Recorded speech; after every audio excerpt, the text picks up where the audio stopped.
اعوذ باللہ من الشیطان الرجیم بسم اللہ الرحمن الرحیم اقرأ باسم ربک الذی خلق خلق الانسان من علق اقرأ وربک الاکرم الذي علم بالقلم علم الإنسان ما لم يعلم۔ پڑھو اے نبی اپنے رب کے نام کے ساتھ جس نے پیدا کیا، جمے ہوئے خون کے ایک لوتھڑے سے انسان کی تخلیق کی۔ پڑھو اور تمہارا رب بڑا کریم ہے جس نے قلم کے ذریعے سے علم سکھایا، انسان کو وہ علم دیا جسے وہ نہ جانتا تھا۔ پڑھو، جیسا کہ ہم نے دیباچے میں بیان کیا ہے، فرشتے نے جب حضور صلی اللہ علیہ وسلم سے کہا کہ پڑھو، تو حضور صلی اللہ علیہ وسلم نے جواب دیا کہ میں پڑھا ہوا نہیں ہوں۔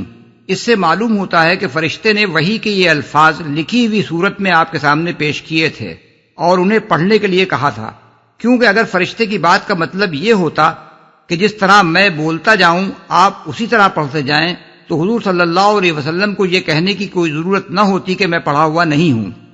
رب کے نام کے ساتھ، یعنی اپنے رب کا نام لے کر پڑھو، یا بالفاظ دیگر بسم اللہ کہو اور پڑھو۔ اس سے یہ بات بھی معلوم ہوئی کہ رسول اللہ صلی اللہ علیہ وسلم اس وحی کے آنے سے پہلے ہی صرف اللہ تعالیٰ کو اپنا رب جانتے اور مانتے تھے، اسی لیے یہ کہنے کی کوئی ضرورت پیش نہیں آئی کہ آپ کا رب کون ہے، بلکہ یہ کہا گیا کہ اپنے رب کا نام لے کر پڑھو۔ جس نے پیدا کیا، مطلقاً پیدا کیا فرمایا گیا ہے، یہ نہیں کہا گیا کہ کس کو پیدا کیا۔ اس سے خود بخود یہ مفہوم نکلتا ہے کہ اس رب کا نام لے کر پڑھو جو خالق ہے، جس نے ساری کائنات کو اور کائنات کی ہر چیز کو پیدا کیا ہے۔ انسان کی تخلیق کی، کائنات کی عام تخلیق کا ذکر کرنے کے بعد خاص طور پر انسان کا ذکر کیا کہ اللہ تعالیٰ نے کس حقیر حالت سے اس کی تخلیق کی ابتدا کر کے اسے پورا انسان بنایا۔ علق جمع ہے علقہ کی، جس کے معنی جمے ہوئے خون کے ہیں۔ یہ وہ ابتدائی حالت ہے جو استقرار حمل کے بعد پہلے چند دنوں میں رونما ہوتی ہے، پھر وہ گوشت کی شکل اختیار کرتی ہے اور اس کے بعد بتدریج اس میں انسانی صورت بننے کا سلسلہ شروع ہوتا ہے۔ علم سکھایا، یعنی یہ اس کا انتہائی کرم ہے کہ اس حقیر ترین حالت سے ابتدا کر کے اس نے انسان کو صاحب علم بنایا، جو مخلوقات کی بلند ترین صفت ہے، اور صرف صاحب علم ہی نہیں بنایا بلکہ اس کو قلم کے استعمال سے لکھنے کا فن سکھایا، جو بڑے پیمانے پر علم کی اشاعت، ترقی اور نسلاً بعد نسلن اس کے بقا اور تحفظ کا ذریعہ بنا۔ اگر وہ الہامی طور پر انسان کو قلم اور کتابت کے فن کا یہ علم نہ دیتا تو انسان کی علمی قابلیت ٹھٹر کر رہ جاتی اور اسے نشوونما پانے، پھیلنے اور ایک نسل کے علوم دوسری نسل تک پہنچنے اور آگے مزید ترقی کرتے چلے جانے کا موقع ہی نہ ملتا، جسے وہ نہ جانتا تھا۔ یعنی انسان اصل میں بالکل بے علم تھا، اسے جو کچھ بھی علم حاصل ہوا اللہ کے دینے سے حاصل ہوا۔ اللہ ہی نے جس مرحلے پر انسان کے لیے علم کے جو دروازے کھولنے چاہے وہ اس پر کھلتے چلے گئے۔ یہی بات ہے جو آیت الکرسی میں اس طرح فرمائی گئی ہے کہ وَلَا يُحِيطُونَ بِشَيْءٍ مِّنْ عِلْمِهِ إِلَّا بِمَا شَاءَ، یعنی اور لوگ اس کے علم میں سے کسی چیز کا احاطہ نہیں کر سکتے سوائے اس کے جو وہ خود چاہے۔ سورۃ البقرہ آیت نمبر 255۔ جن جن چیزوں کو بھی انسان اپنی علمی دریافت سمجھتا ہے، در حقیقت وہ پہلے اس کے علم میں نہ تھیں، اللہ تعالیٰ ہی نے جب چاہا ان کا علم اسے دیا، بغیر اس کے کہ انسان یہ محسوس کرتا کہ یہ علم اللہ اسے دے رہا ہے۔ یہاں تک وہ آیات ہیں جو سب سے پہلے رسول اللہ صلی اللہ علیہ وسلم پر نازل کی گئیں، جیسا کہ حضرت عائشہ رضی اللہ عنہا کی حدیث سے معلوم ہوتا ہے۔ یہ پہلا تجربہ اتنا سخت تھا کہ حضور صلی اللہ علیہ وسلم اس سے زیادہ کے متحمل نہ ہو سکتے تھے، اس لیے اس وقت صرف یہ بتانے پر اکتفا کیا گیا کہ وہ رب جس کو آپ پہلے سے جانتے اور مانتے ہیں آپ سے براہ راست مخاطب ہے، اس کی طرف سے آپ پر وحی کا سلسلہ شروع ہو گیا ہے اور آپ کو اس نے اپنا نبی بنا لیا ہے۔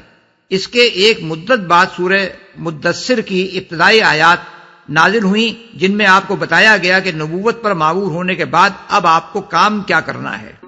كلا إن الإنسان ليطغى أن رآه استغنى إن إلى ربك الرجعى۔ ہرگز نہیں، انسان سرکشی کرتا ہے اس بنا پر کہ وہ اپنے آپ کو بے نیاز دیکھتا ہے، حالانکہ پلٹنا یقیناً تیرے رب ہی کی طرف ہے۔ ہرگز نہیں، یعنی ایسا ہرگز نہ ہونا چاہیے کہ جس خدائے کریم نے انسان پر اتنا بڑا کرم فرمایا ہے اس کے مقابلے میں وہ جہالت برت کر وہ رویہ اختیار کرے جو آگے بیان ہو رہا ہے۔ بے نیاز دیکھتا ہے، یعنی یہ دیکھ کر کہ مال، دولت، عزت و جاہ اور جو کچھ بھی دنیا میں وہ چاہتا تھا وہ اسے حاصل ہو گیا ہے، شکر گزار ہونے کے بجائے وہ سرکشی پر اتر آتا ہے اور حد بندگی سے تجاوز کرنے لگتا ہے۔ تیرے رب ہی کی طرف ہے، یعنی خواہ کچھ بھی اس نے دنیا میں حاصل کر لیا ہو جس کے بل پر وہ تمرد اور سرکشی کر رہا ہے، آخر کار اسے جانا تو تیرے رب ہی کے پاس ہے، پھر اسے معلوم ہو جائے گا کہ اس روش کا انجام کیا ہوتا ہے۔ أرأيت الذي ينهى عبدا إذا صلى۔ تم نے دیکھا اس شخص کو جو ایک بندے کو منع کرتا ہے جبکہ وہ نماز پڑھتا ہو۔ بندے سے مراد خود رسول اللہ صلی اللہ علیہ وسلم ہے۔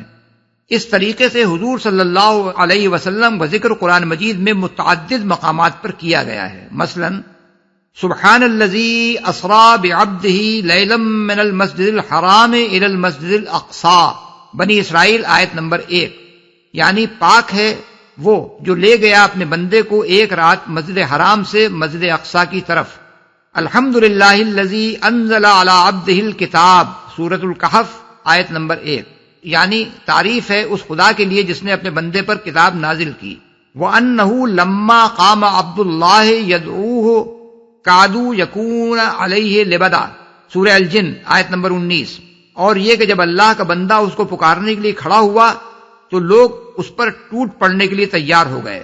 اس سے معلوم ہوتا ہے کہ یہ ایک خاص محبت کا انداز ہے جس سے اللہ تعالیٰ اپنی کتاب میں اپنے رسول محمد صلی اللہ علیہ وسلم کا ذکر فرماتا ہے۔ علاوہ بری اس سے یہ بھی معلوم ہوتا ہے کہ اللہ تعالیٰ نے نبوت کے منصب پر سرفراز فرمانے کے بعد رسول اللہ صلی اللہ علیہ وسلم کو نماز پڑھنے کا طریقہ سکھا دیا تھا۔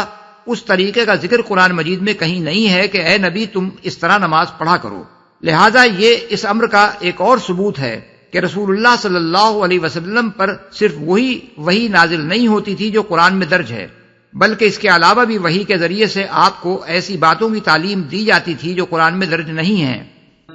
أرأيت إن كان على الهدى أو أمر بالتقوى أرأيت إن كذب وتولى ألم يعلم بأن الله يرى۔ تمہارا کیا خیال ہے اگر وہ بندہ راہ راست پر ہو یا پرہیزگاری کی تلقین کرتا ہو؟ تمہارا کیا خیال ہے اگر یہ منع کرنے والا شخص حق کو جھٹلاتا اور منہ موڑتا ہو؟ کیا وہ نہیں جانتا کہ اللہ دیکھ رہا ہے؟ بظاہر ایسا معلوم ہوتا ہے کہ یہاں ہر انصاف پسند شخص مخاطب ہے۔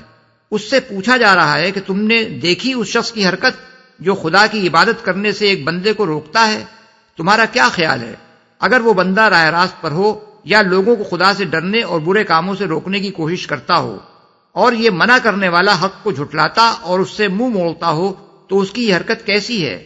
کیا یہ شخص یہ روش اختیار کر سکتا تھا؟ اگر اسے یہ معلوم ہوتا کہ اللہ تعالیٰ اس بندے کو بھی دیکھ رہا ہے جو نیکی کا کام کرتا ہے، اور اس کو بھی دیکھ رہا ہے جو حق کو جھٹلانے اور اس سے روگردانی کرنے میں لگا ہوا ہے۔ ظالم کے ظلم اور مظلوم کی مظلومی کو اللہ تعالیٰ کا دیکھنا خود اس بات کو مستلزم ہے کہ وہ ظالم کو سزا دے گا اور مظلوم کی داد رسی کرے گا۔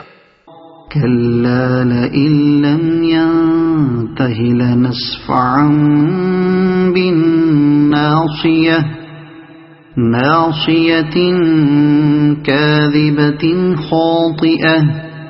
ہرگز نہیں، اگر وہ باز نہ آیا تو ہم اس کی پیشانی کے بال پکڑ کر اسے کھینچیں گے، اس پیشانی کو جو جھوٹی اور سخت خطا کار ہے۔ ہرگز نہیں، یعنی یہ شخص جو دھمکی دیتا ہے کہ اگر محمد صلی اللہ علیہ وسلم نماز پڑھیں گے تو وہ ان کی گردن کو پاؤں سے دبا دے گا، یہ ہرگز ایسا نہ کر سکے گا، سخت خطا کار ہے۔ پیشانی سے مراد یہاں پیشانی والا شخص ہے۔ فَلْيَدْعُ نَادِيَهُ سَنَدْعُ الزَّبَانِيَةَ كَلَّا لَا تُطِعْهُ وَاسْجُدْ وَاقْتَرِبْ۔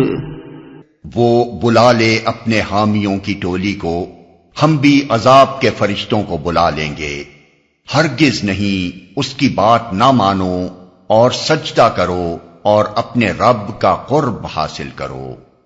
حامیوں کی ٹولی کو، جیسا کہ ہم نے دیباچے میں بیان کیا ہے، ابو جہل کے دھمکی دینے پر جب رسول اللہ صلی اللہ علیہ وسلم نے اس کو جھڑک دیا تھا تو اس نے کہا تھا کہ اے محمد صلی اللہ علیہ وسلم، تم کس بل پر مجھے ڈراتے ہو؟ خدا کی قسم اس وادی میں میرے حمایتی سب سے زیادہ ہیں۔ اس پر فرمایا جا رہا ہے کہ یہ بلا لے اپنے حمایتیوں کو، فرشتوں کو بلا لیں گے۔ اصل میں زبانیہ کا لفظ استعمال کیا گیا ہے جو قتادہ کی تشریح کے مطابق کلام عرب میں پولیس کے لیے بولا جاتا ہے، اور زبن کے اصل معنی دھکا دینے کے ہیں۔ بادشاہوں کے ہاں چوبدار بھی اسی غرض کے لیے ہوتے تھے کہ جس پر بادشاہ ناراض ہو اسے وہ دھکے دے کر نکال دیں۔ پس اللہ تعالیٰ کے ارشاد کا مطلب یہ ہے کہ یہ اپنے حمایتیوں کو بلا لے، ہم اپنی پولیس یعنی ملائکہ عذاب کو بلا لیں گے کہ وہ اس کی اور اس کے حمایتیوں کی خبر لیں۔ قرب حاصل کرو، سجدہ کرنے سے مراد نماز ہے، یعنی اے نبی تم بے خوف اسی طرح نماز پڑھتے رہو جس طرح پڑھتے رہے ہو، اور اس کے ذریعے سے اپنے رب کا قرب حاصل کرو۔ صحیح مسلم وغیرہ میں حضرت ابو ہریرہ رضی اللہ عنہ کی روایت ہے کہ بندہ سب سے زیادہ اپنے رب سے اس وقت قریب ہوتا ہے جب وہ سجدے میں ہوتا ہے، اور مسلم میں حضرت ابو ہریرہ رضی اللہ عنہ کی یہ روایت بھی آئی ہے کہ جب رسول اللہ صلی اللہ علیہ وسلم یہ آیت پڑھتے تھے تو سجدہ تلاوت ادا فرماتے تھے۔